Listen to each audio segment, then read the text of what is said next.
नमस्कार दोस्तों, आप सभी का स्वागत है अपने चैनल एग्जामिट्यूट में। आज की क्लास हिस्ट्री स्पेशल में फुल डिटेल के साथ हम आपके लिए मोस्ट इंपॉर्टेंट क्वेश्चन सीरीज लेकर आए हैं। इस वीडियो से आपके एग्जाम में क्वेश्चन देखने को जरूर मिलेंगे। क्लास फटाफट स्टार्ट कर लेते हैं और देख लेते हैं यहाँ से कितने आंसर सही होने वाले हैं। क्लास पसंद आए तो ही लाइक कीजिए और चैनल को सब्सक्राइब करना न भूलें। क्वेश्चन नंबर 1, पूरा पाषाण काल में मानव के मनोरंजन का साधन कौन सा था?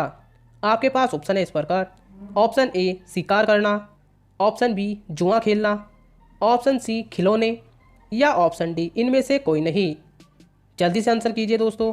क्वेश्चन नंबर 1 का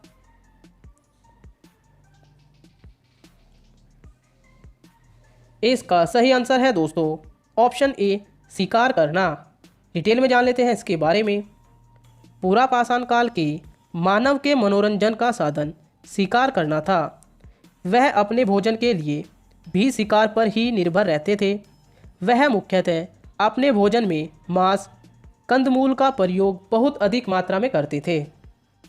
अगले क्वेश्चन की तरफ चलते हैं दोस्तों। क्वेश्चन नंबर 2, नवपाषाण काल के लोगों द्वारा पाला गया पहला जानवर कौन सा था? आपके पास ऑप्शन है इस प्रकार।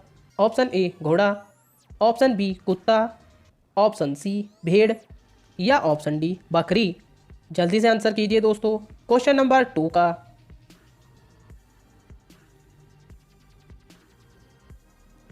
इसका सही आंसर है दोस्तों ऑप्शन सी भेड़। डिटेल में जान लेते हैं इसके बारे में। पशुओं के पालतूकरण के मानव प्रयास मध्य पाषाण काल से ही प्रारंभ हो चुके थे। मानव ने सर्वप्रथम जिस पशु को पालतू बनाया वह कुत्ता था। कुत्ते को प्राय 15,000 ईस्वी पूर्व में पूर्व एशिया में मानव द्वारा घरों में पाला गया। भेड़ दूसरा पशु है जिसे मानव ने पालतू पशु के रूप में अपनाया। ऐसी मान्यता है कि प्राय 11,000 ईसा पूर्व से 9,000 ईसा पूर्व के मध्य दक्षिण पश्चिम एशिया में भेड़ पालतू पशु के रूप में विकसित की गई, चूँकि लगभग यही काल नवपाषाण काल कहलाता है। अगले क्वेश्चन की तरफ चलते हैं दोस्तों। क्वेश्चन नंबर 3, सबसे पहले कौन सा हड़प्पा कालीन स्थल खोजा गया था? आपके पास ऑप्शन है इस प्रकार। Option A Harappa, option B Mohenjodaro, option C Kalibangan, option C Lothal. जल्दी से आंसर कीजिए दोस्तों। क्वेश्चन नंबर 3 का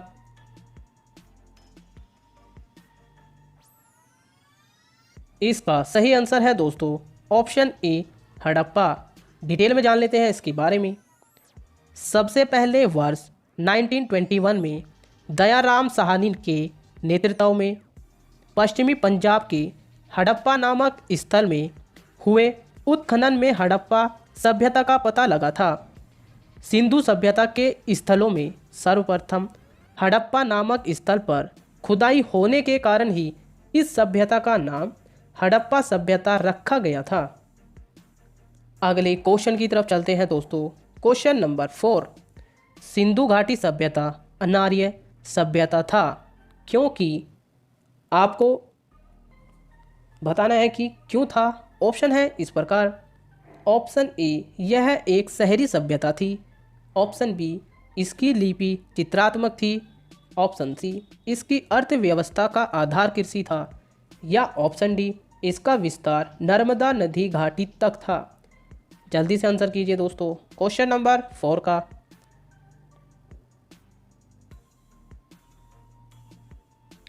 इसका सही आंसर है दोस्तों ऑप्शन ए यह एक शहरी सभ्यता थी। डिटेल में जान लेते हैं इसके बारे में।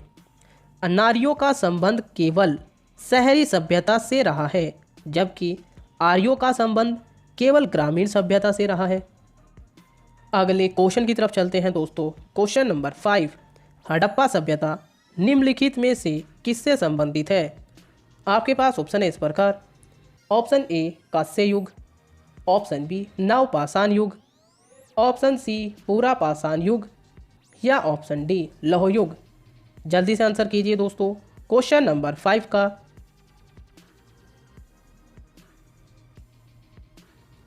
इसका सही आंसर है दोस्तों ऑप्शन ए कांस्य युग।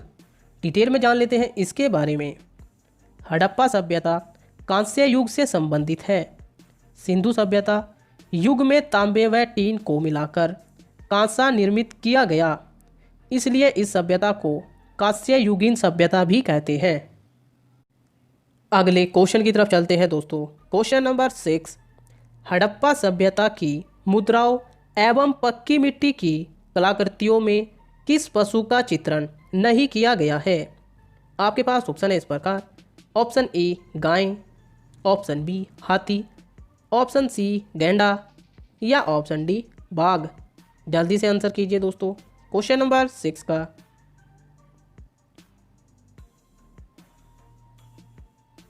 इसका सही आंसर है दोस्तों ऑप्शन ए गाय। डिटेल में जान लेते हैं इसके बारे में।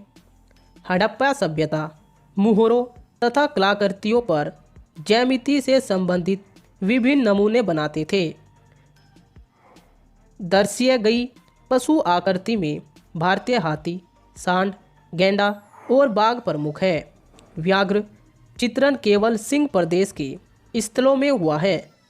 सिंह प्रदेश के बाहर केवल कालीबंगा की मुहरों पर ही बाघ का चित्रण मिलता है।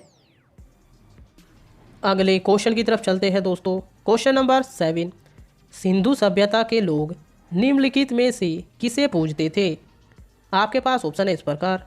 Option A Vishnu, option B Indra, option C Varun या ऑप्शन डी पशुपति।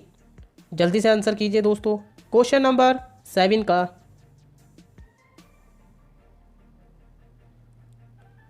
इसका सही आंसर है दोस्तों ऑप्शन डी पशुपति।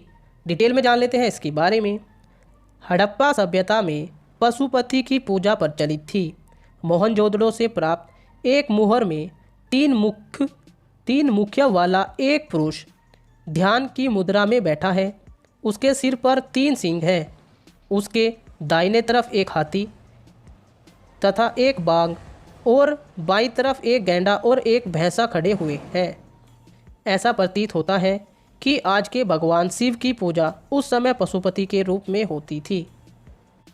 अगले क्वेश्चन की तरफ चलते हैं दोस्तों। क्वेश्चन नंबर 8, सिंधु घाटी सभ्यता की लोगों की मुद्रा में किस देवता की आकृति मिलती है? आपके पास ऑप्शन है इस प्रकार। Option A Pashupati, option B Vishnu, option C Varun या ऑप्शन डी तीनों की। जल्दी से आंसर कीजिए दोस्तों क्वेश्चन नंबर 8 का।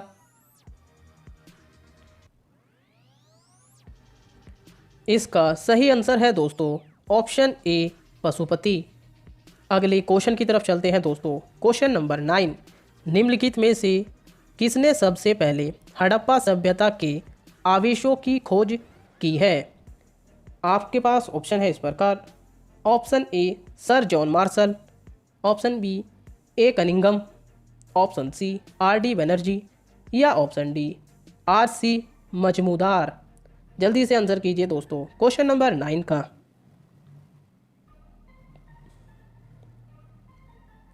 इसका सही आंसर है दोस्तों option B A Cunningham.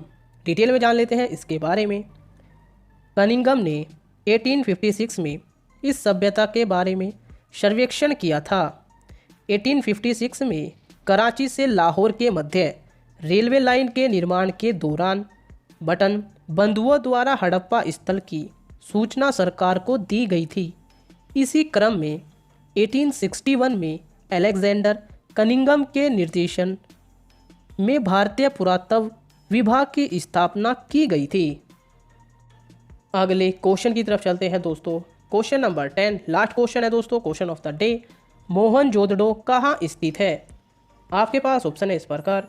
Option A Gujarat, option B Sindh, option C Rajasthan या ऑप्शन डी पंजाब। दोस्तों आप सभी को पता है क्वेश्चन ऑफ द डे का आंसर आपको कमेंट बॉक्स में करना होता है। कितने क्वेश्चन के आंसर सही किए हैं आपने ये भी कमेंट बॉक्स में करना है। दोस्तों आपके एग्जाम में चाहे वह किसी भी लेवल का हो, इस वीडियो से क्वेश्चन जरूर मिलने वाले हैं। वीडियो पसंद आए तो ही लाइक करना, चैनल को शेयर करना और सब्सक्राइब करना। बने रहिए हमारे साथ। जय हिंद।